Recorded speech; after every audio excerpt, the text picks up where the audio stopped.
Oke. Halo Sobat Psikonesa, welcome to Broccoli, Ngobrol Psikologi bersama saya, Setu Fortuna Dewi. Oke, pada video kali ini kita akan berbincang-bincang mengenai fakultas baru yang ada di Universitas Negeri Surabaya, yaitu Fakultas Psikologi. Nah, telah hadir di samping saya Ibu Dr. Diana Rahmasari, MPSI, MSI Psikolog, selaku Dekan Fakultas Psikologi Universitas Negeri Surabaya. Oke, Sobat Psikonesa, kita sapa terlebih dahulu nih Ibu Dekan kita. Halo Ibu. Halo, selamat siang. Selamat siang. Bagaimana Ibu kabarnya hari ini? Baik, alhamdulillah. Salam positif selalu. Alhamdulillah. Terima kasih Ibu telah meluangkan waktunya untuk mengikuti perekaman video kali ini. Wah, sepertinya apakah Ibu tidak ada kesibukan hari ini, Ibu? Sepertinya Ibu terlihat bahagia sekali hari ini. Iya, saya bahagia karena akan bertemu sobat-sobat brokoli. Oh iya, baik. Iya, iya, iya. Oke, jadi pada perbincangan kali ini kita mungkin ngobrol yang santai aja ya Ibu, dan ringan mengenai ini kekepoan, menjawab kekepoan mahasiswa-mahasiswa atau masyarakat umum mengenai fakultas baru UNESA Psikologi gitu ya Bu. Oke, mungkin langsung aja nih Bu, yang pertama mengenai Fakultas Psikologi Universitas Negeri Surabaya. Gimana sih Ibu sejarah singkat berdirinya Fakultas Psikologi yang ada di UNESA? Iya, jadi kan sebenarnya Fakultas Psikologi UNESA ini perjalanannya cukup panjang kan arti begini. Saya boleh cerita agak panjang Oh ya, ya, silahkan Ibu, tidak apa-apa. Alkisah. Nah, jadi sebenarnya sebagian kecil dosen-dosen, terutama kami yang senior ini di Fakultas Psikologi itu, awal berdirinya itu kami masuknya di jurusan BK, Oh iya. Bimbingan Konseling Fakultas Ilmu Pendidikan. Jadi seperti saya itu masuk ke UNESA bergabung menjadi dosen BK. Nah, dalam proses perkembangannya, karena dirasa penting psikologi ini menjadi sebuah prodi yang mandiri, kemudian waktu itu Dekan FIP Prof. Muhari, kemudian juga dengan Kajur BK, sekarang Dekan FIP Prof. Nur Salim, dan kemudian kami ada beberapa dosen dari psikologi yang saat ini ya saya, Bu Mita, Bu Hermin, begitu ya. Jadi kami kemudian bergerak mewujudkan sebuah proposal dan akhirnya berdirilah Prodi Psikologi UNESA secara mandiri pada tanggal 29 Januari 2007. Nah, sehingga sebenarnya hari lahir kita, hari jadi kita itu di 29 Januari 2007. Begitu. Nah, kemudian dari prodi berubah menjadi jurusan, kemudian jadi prodi lagi. Nah, sekitar tahun berapa ya, mungkin 2017 itu sebenarnya sudah ada wacana untuk membuat psikologi ini menjadi sebuah fakultas, gitu ya. Nah, dalam proses-proses tersebut, kemudian proposal dibuat, dan kemudian alhamdulillah ternyata UNESA mendapatkan hibah dalam hal ini untuk membangun gedung yang kita tempati sekarang. Jadi gedung psikologi olahraga terpadu. Nah, karena kemudian UNESA berubah menjadi PTNBH di tahun 2023, sehingga itu mempermulus jalan kita untuk menjadi fakultas. Nah, ini juga karena semakin meningkatnya animo terhadap psikologi. Di 5 tahun terakhir ini untuk jalur SNBT, psikologi itu selalu menempati 3 tertinggi peminat di UNESA. Begitu, sehingga itu juga yang menjadi dasar penguat nge-push supaya kita menjadi sebuah fakultas. Salah satunya itu. Oke.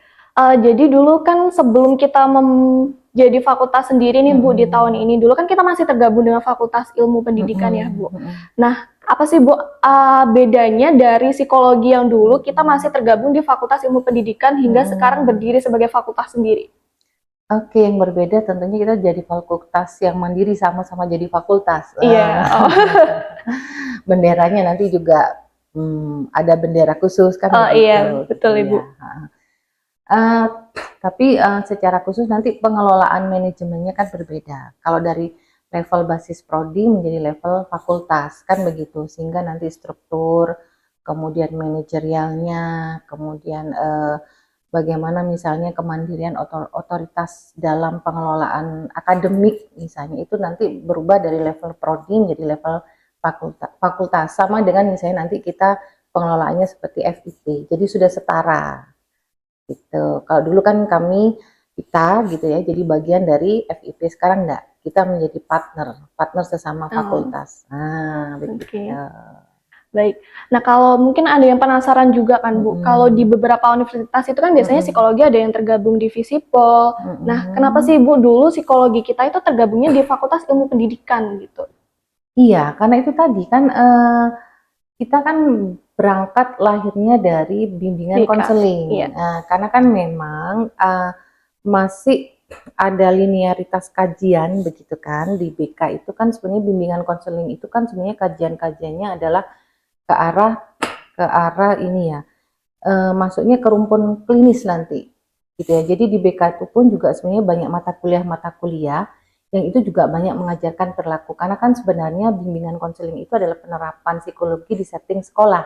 Kan begitu. Iya. Ya, secara khusus di setting sekolah, pendidikan gitu. Nah, karena kan sudah ada kajian-kajian psikologi di situ gitu ya. Kenapa sebenarnya psikologi ini tidak dibuat secara mandiri menjadi sebuah prodi tersendiri? Apalagi waktu itu sudah cukup memadai dosen-dosen yang murni psikologi itu berada di BK. Nah, gitu. Oke. Oke. Oke, ke next question. Ini yang paling banyak pertanyaan masuk nih, Bu. Kan kita dulu masih di Ketintang. Ya. Sekarang kan sudah punya fakultas dan gedung sendiri yang 7 lantai ya, Bu, yang megah sekali nih. Apa sih, Bu, keunggulan dari Fakultas Psikologi sendiri? Mungkin dari gedungnya terlebih dahulu nih, Bu. Ya, gedung kita ini untuk saat ini menjadi gedung yang paling megah. Iya. Gitu ya. Dan jelas baru karena baru dipakai. Nah, makanya harapan kami semua teman-teman Brokoli ikut menjaga ya kebersihan dan segala macam, ikut maintain sarpras yang ada di sini, itu yang pertama. Kemudian yang kedua yang jelas bahwa di gedung ini sudah sangat lengkap, terutama di laboratorium. Ya, ruang kelas sudah sangat memadai. Kita punya auditorium, kita punya hall.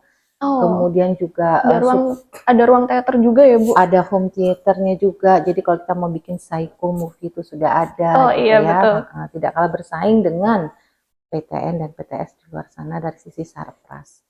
Lab sudah sangat memadai, lengkap, ada lab pembelajaran pendidikan, lab pembelajaran klinis, lab pembelajaran perkembangan gitu, bio semuanya ada. Jadi psikodiagnostik pun juga ada, eksperimen juga ada, jadi lengkap untuk lab, terutama keunggulannya salah satu jenis itu. Bahkan lab-lab kita itu juga sebenarnya bisa menyediakan lab meditasi misalnya, itu juga bisa memfasilitasi layanan ke Sivitas Akademika yang ingin memanfaatkan lab meditasi. Begitu salah satunya. Untuk asesmen juga, jadi lengkap. Oke, lengkap ya, Ibu? Lengkap, insya Allah.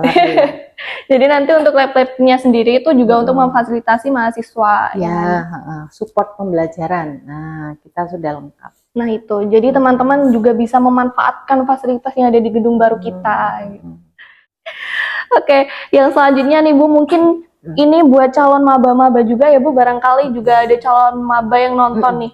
Di Fakultas Psikologi kita ada rumpun apa saja sih Ibu di sini? Ya, di psikologi ya, di Fakultas Psikologi ini kita ada 5. Satu rumpun pendidikan perkembangan. Ini nanti di semester awal kan sebenarnya sifatnya basic knowledge ya. Jadi pembekalannya lebih kepada basic knowledge, artinya itu adalah dasar-dasar kajian psikologi yang secara umum, baik itu semua baik peminatan apapun semua akan diajarkan itu. Baru nanti sebenarnya peminatan itu baru berbunyi pada saat magang. Pada saat mata kuliah pilihan, pada saat skripsi.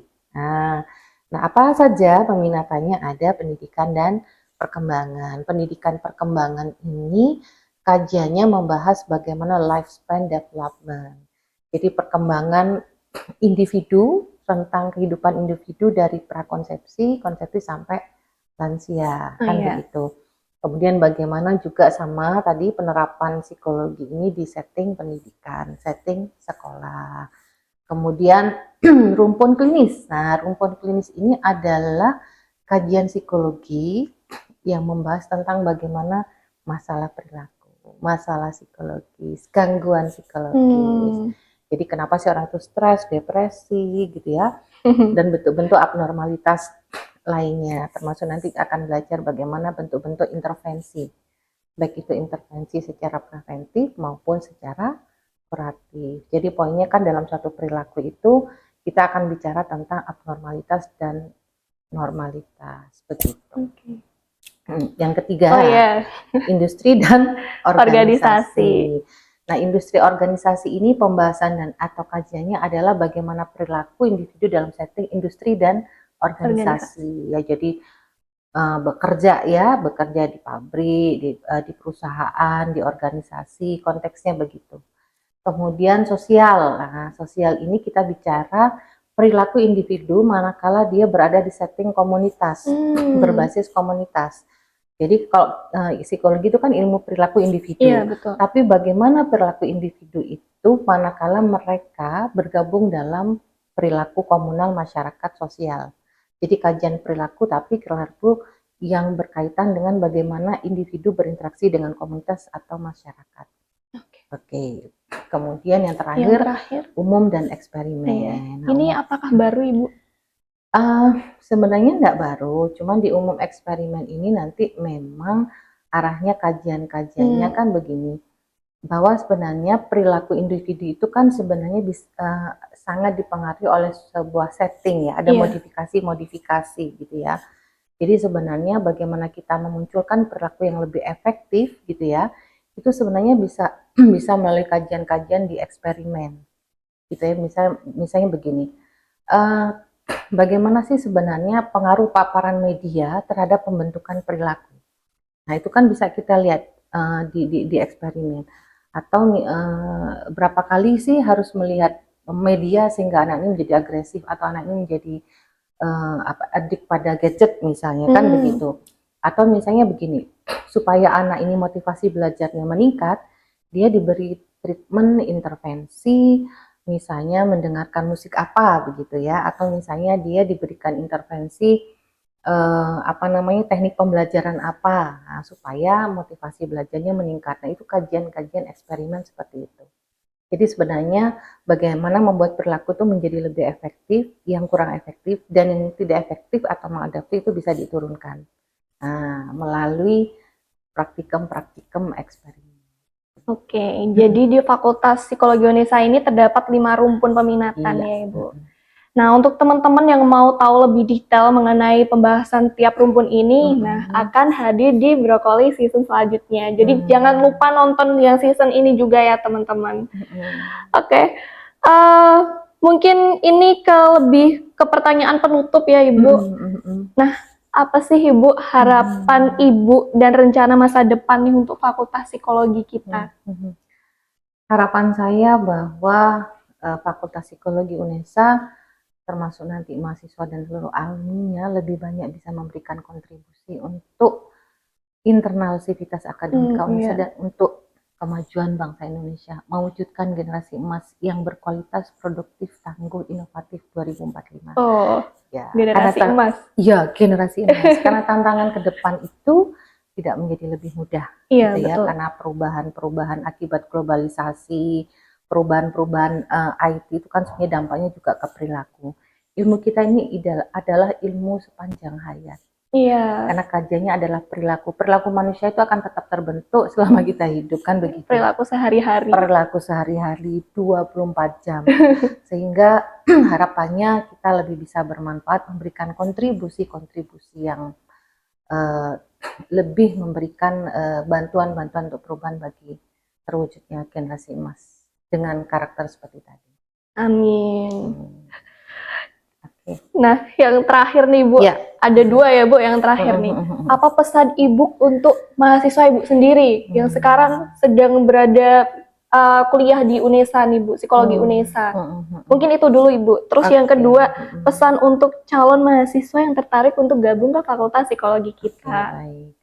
Ya, pesan saya untuk mahasiswa, psikologi untuk saya dulu. Jangan psikologi untuk Anda. Pergunakan psikologi, keilmuan psikologi untuk membuat Anda develop, mengobati luka batin Anda.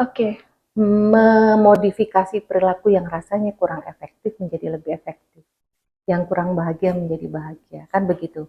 Jadi masuk semester pertama, mahasiswa pertama itu mungkin agak overthinking, tapi lulus sudah mampu mengelola overthinkingnya dengan baik sehingga tidak lagi menjadi overthinking yang toxic, kan begitu.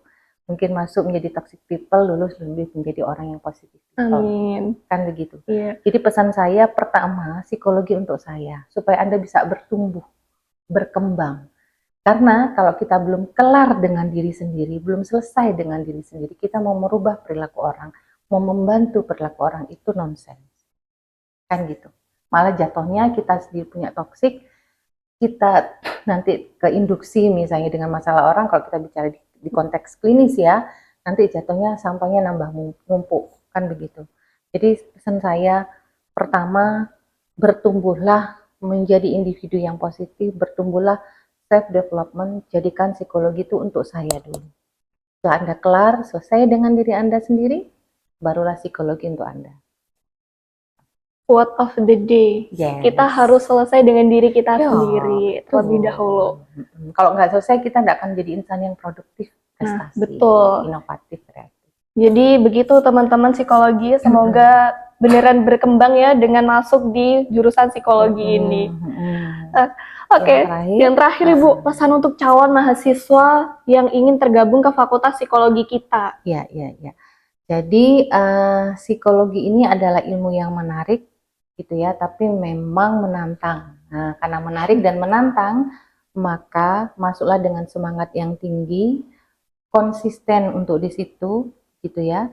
Jadi marilah bergabung dengan kami, siapkan diri Anda untuk maju, untuk punya goal setting, dream, mencapai mimpi dan dream goal setting Anda dengan Fakultas Psikologi UNESA. Oke. Bergabunglah dengan kami di Fakultas Psikologi UNESA. Oke, baik. Mungkin itu merupakan closing statement dari Ibu Dekan kita. Mungkin kita akan berjumpa lagi ya Ibu, mungkin di sesi-sesi brokoli yang selanjutnya. Jadi teman-teman jangan bosan dengan kita ya teman-teman. Harus nonton di season selanjutnya yang pastinya juga akan lebih seru. Oke, baik. Untuk perbincangan kali ini mungkin saya cukupkan terlebih dahulu ya Ibu. Terima kasih Ibu atas kesempatannya untuk sudah berkenan untuk kita ajak berbincang-bincang mengenai Fakultas Psikologi. Sama-sama. Oke. Mudah-mudahan memberikan insight ya. Amin. Sangat pastinya akan sangat memberikan insight untuk kita semua. Oke, untuk perbincangan kali ini saya tutup dan terima kasih kepada Sobat Psikonesa yang sudah menonton sampai akhir. Sampai jumpa di sesi selanjutnya. Dadah!